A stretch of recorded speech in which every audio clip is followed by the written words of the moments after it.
preceded by those described in Numbers 7 through chapter 7, verse 1 through chapter 9, verse 15.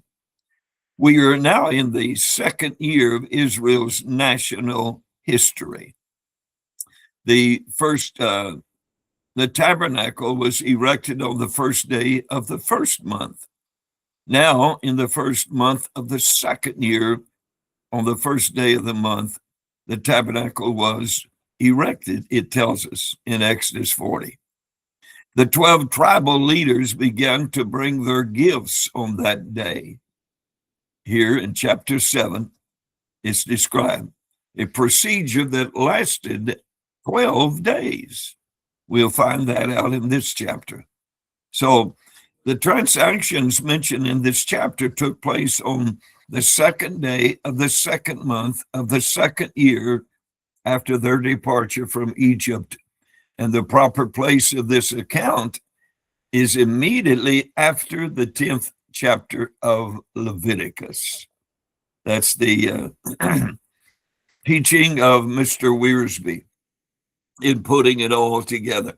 But as I said, to begin with, this verse or this chapter seems to be out of place. And rightly so it is. And there are so many books in our Bibles, different books in our Bible, that are not found chronological. Let me give you another example. There are 3 books, Ezra, Nehemiah, and Esther, that are all found after the last book of Chronicles, Second Chronicles. We have Ezra, Nehemiah, and Esther. And yet, when you begin to study these books, you'll find out that Ezra, for instance, the book of Ezra and the book of Esther, they're not in chronological order. And actually, chronologically, Esther, the period of time of the story of Esther really took place between chapter 6 and chapter 7 of Ezra. And in fact, again, if you read the book of Ezra, I know it's called Ezra. The book is called Ezra. And evidently Ezra was a tremendous writer. He was probably the one who wrote the book of Chronicles. You'll notice the last verses of Second Chronicles are also the beginning verses of chapter 1 of Ezra. So the little book of Esther, I say little, it's 10 chapters, but again, it's not very large. But it fits between chapter 6 and chapter 7 of the book of Ezra. So anyway, here, I throw that in to try to also emphasize and point out that what we're reading here to begin with concerning the erecting of the tabernacle had been fully set up. That took place back in Exodus chapter 40. But anyway, let's go on. Verse 2 says that the princes of Israel, heads of the house of their fathers, who were the princes of the tribes and were over them that were numbered, offered. And they brought their offering before the Lord, 6 covered wagons and 12 oxen, a wagon for 2 of the princes, and for each one an ox. And they brought them before the tabernacle. So here we begin the instructions concerning the movement of the tabernacle forward. The princes of Israel, they are called here. The heads are the leaders of each tribe. They bring their offerings, their gifts. As princes, they were leaders. And leaders should always be the first example. Let the husbandman be the first partaker. As who is it? Paul said that. But anyway, Paul, he makes this statement in 2 Timothy. I don't remember the verse, The husbandman that laboreth must be first partaker of the fruits. Now in verse 3, they brought their offering before the Lord, 6 covered wagons and 12 oxen, a wagon for 2 of the princes, and for each one an ox. And they brought them before the tabernacle. So these, as they are called, gifts, which the leaders brought for the dedication of the tabernacle, it'll put forth later in this chapter the purpose of them as they prepare for their journey to the promised land. Some of them would need these articles, wagons and oxen, to move the tabernacle to the next campsite. And the Lord spake unto Moses, saying, take it of them, that they may be to do the service of the tabernacle of the congregation. Thou shalt give them unto the Levites, to every man according to his service. And Moses took the wagons and the oxen and gave them unto the Levites. The Levites that would be responsible for moving the campsite, the tabernacle, to the next campsite. And then beginning with verse 7, we have the separation, if you will, or the how they are separated. For instance, Gershon, verse 7 says they have 2 wagons, 4 oxen, and he gave unto the sons of Gershon according to their service. So here are 2 carts, 4 oxen, he gave to the sons of Gershon, evidently 2 oxen for each cart. The family of Gershon received 2 wagons with 4 oxen, and they have the responsibility of transporting the fabrics of the tabernacle that were given, referred to in chapter 4. And then in verse 8, we have Merari, 4 wagons and 8 oxen. So twice as much he gave unto the sons of Merari according unto their service, under the hand of Ithamar, the son of Aaron the priest. So here we have 4 wagons, 8 oxen that are given to the sons of Merari. The family of Merari received 4 wagons, 8 oxen. They were given more wagons and more oxen because they were responsible for carrying more material. The boards, the pillars of the tabernacle, which would call, of course, for heavier and more transportation. And then in verse 9, we have Kohath. Unto the sons of Kohath, he gave none, because the service of the sanctuary belonging unto them was that they should bear upon their shoulders. So there are no wagons and no oxen given to the Kohathites, because it was their responsibility to carry those sacred vessels inside the tabernacle to the next campsite. And so this would not be put on a wagon. It would be carried on their shoulders. Verse 10, the princes offered for dedicating the altar in the day it was anointed. In the princes, even the princes offered their offering before the altar. So each of the 12 princes, leaders of these 12 tribes, would bring the same thing in dedication of the altar. And it goes on in verse 11. The Lord said unto Moses, they shall offer their offering, and each prince on his day for the dedicating of the altar. And so beginning with verse 12, we have the dedication offerings, beginning with Judah. Judah the foremost, Judah the main leader. Judah would be the one that the tribe that would lead the procession, as we will see, to the next campsite. And it's a listing. The first day was Nahshon, the son of Amminadab, of the tribe of Judah. He was the leader of the tribe. His offering was 1 silver charger. The weight thereof was 130 shekels. 1 silver bowl of 70 shekels.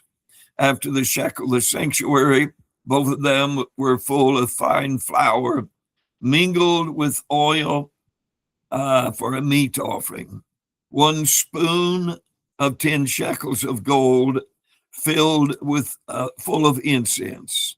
1 young bullock, 1 ram, 1 lamb for the first year for a burnt offering. 1 kid of the goats for a sin offering. And for sacrifice of peace offerings, 2 oxen, 5 rams, 5 he-goats, 5 lambs of the first year.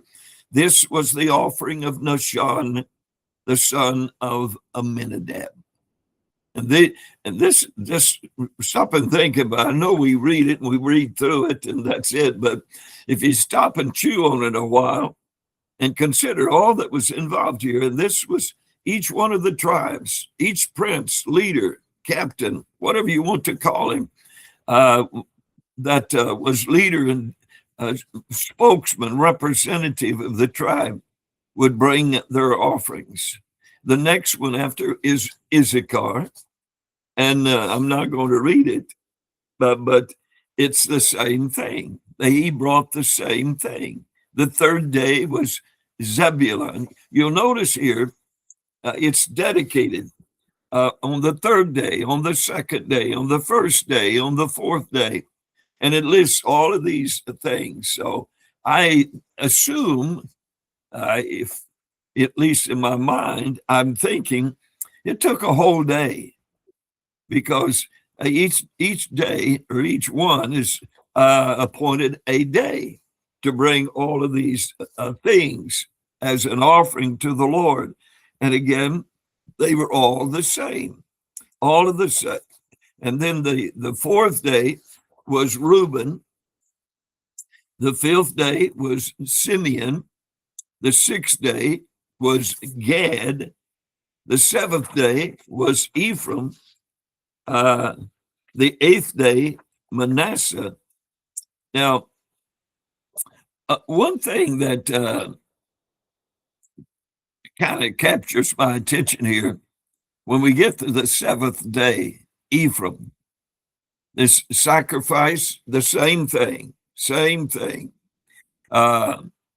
The 1 silver charger, the golden spoon of 10 shekels, 1 young bullock, 1 ram, 1 lamb, 1 kid of the goats for a sacrifice offering, peace offering, 2 oxen, 5 rams, 5 he-goats, 5 lambs of the first year. This was the offering on the seventh day. Elishama, who was the son of Ammihud, who was the leader of the tribe of Ephraim, the people of Ephraim. But my reason for stopping here or elaborating here is the fact this is the seventh day, not Sabbath, but yet there's no mention of it being Sabbath, and there's no mention of being on the seventh day. We don't have these offerings. So from what we glean here, it's a continuation that this, at least I guess I can say it that way, at least one time they did not observe the Sabbath. Now, again, that's my opinion. I don't know. I'm just throwing that in because it caught my attention. The seventh day, the same thing is happening as what happened on the sixth day. And also we get to the eighth day, same thing. Manasseh and has the same offering. The ninth day is Benjamin. The 10th day is Gad. The 11th day is Asher. And the 12th day is Naphtali. They're all connected, if you will, and they all bring the same offerings. On the 12th day, let me read. Ahira, the son of Enan, prince of the children of Naphtali, offered. And again, It's the same thing. So I'm not going to read it. He brought the same things. And then in verse 84, it tells us this, that these past 7 days, past 12 days, excuse me, there are 12 tribes, these past 12 days, this was the dedication of the altar in the day that when it was anointed by the princes of Israel. 12 chargers of silver, 12 silver bowls, 12 spoons of gold, each charger of silver weighing 130 shekels, each bowl 70. All the silver vessels weighed 2,400 shekels after the shekel of the sanctuary. The golden spoons were 12, full of incense, weighing 10 shekels apiece after the shekel of the sanctuary. All the gold of the spoons was 120 shekels.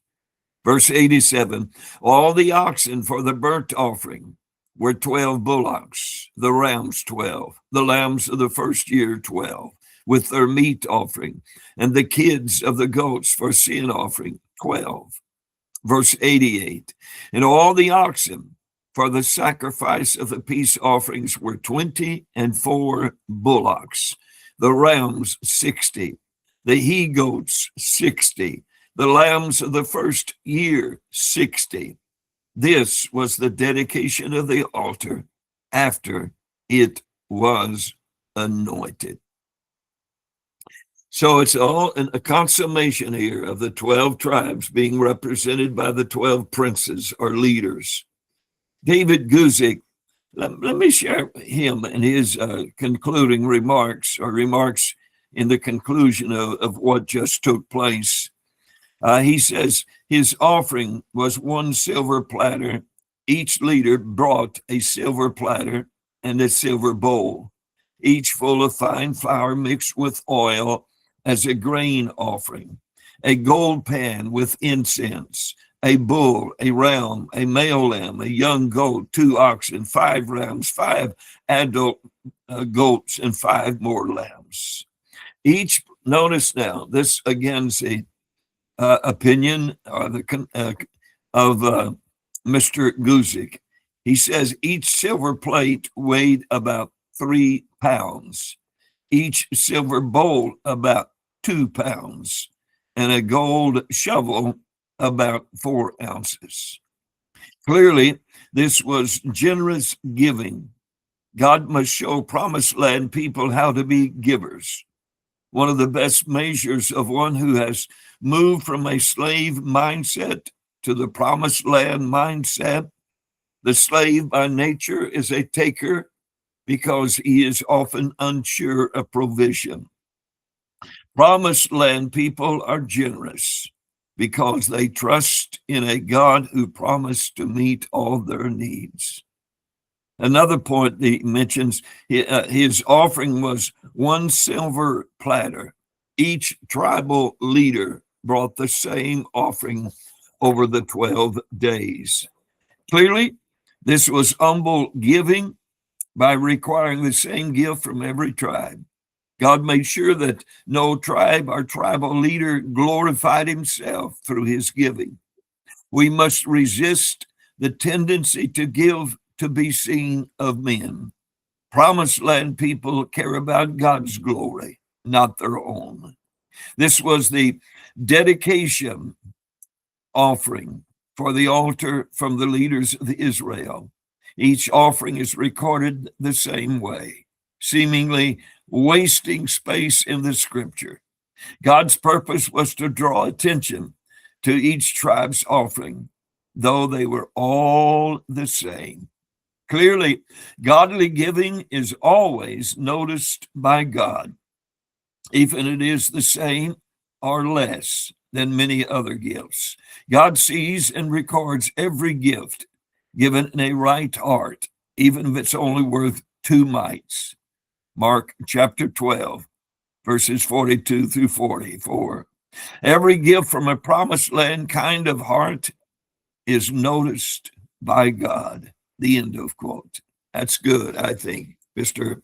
Guzik here. But in the end, we're in reading this chapter. It's like, why didn't we just say each prince gave this instead of naming each one and listing the same thing 12 times? Because, well, I'm saying because, in my opinion, in my way of looking at it, God notices each of us, whether our name is Walls or our name is Oreen. God looks at each of us. He knows each of us, and it doesn't matter whether we give 1,000 or 20,000, whether we give 2 or we give 10. It's what we give and how we give it that's important. And here, each of these gave the same thing. Again, as Mr. Guzik points out, and I appreciate that and can understand and agree with that, is the fact if one of the princes, if one of them had come forward with more, and instead of 1 shekel, he brought 2 or whatever. Instead of 1 young bullock, he brought 2 young bullocks to get attention. That didn't work. No, they were all recognized. Again, they all have the same thing to offer. And you and I, when we pay our tithe, we all pay the same thing. Now, some may pay a lot more because they make a lot more, but it's in the spirit in which we give it. And as is pointed out, Mr. Guzik here, he referred to that widow that gave of her living in Mark chapter 12. She was poor. She only had a couple of mites, very, very small in value. And those that were rich men that brought by and gave of their abundance, they did it for attention. They wanted somebody to look at them and see what they were doing. They wanted attention by whoever wants, and they were probably very obvious in their giving. And sometimes we might raise our hand and say, I'll give thus and thus. We do that, but we don't do it to be recognized or proud, although we are thankful. It's not, again, how much, but it's how we give it, how we surrender. So we're left to our imagination as to the time involved in these offerings, as each prince would bring his offering to the Lord Yahweh, Jehovah. Again, it mentions the day, each day, the first day, the second day, all the way through the 12th day. Again, I'm repeating, but it would appear from the reference to each tribe. It says on this day, that it took a whole day. That's a lot of sacrifices that each one had to give to offer to the Lord. It wasn't like our offering, which people move forward. They march around, as it were, and drop their offering in the offering basket or whatever, or box, whatever the case may be. But here you're not just talking about silver and a bowl and whatever, but you're also talking about animals. A young bullock, how long would it take to sacrifice a bullock? One ram, one lamb, how long would it take to offer these 3 animals? And then there was a kid of the goats. So you got 4 animals, a bullock, a ram, a lamb, a goat. How long would it take? And then also, then it mentions the sacrifice for peace offerings.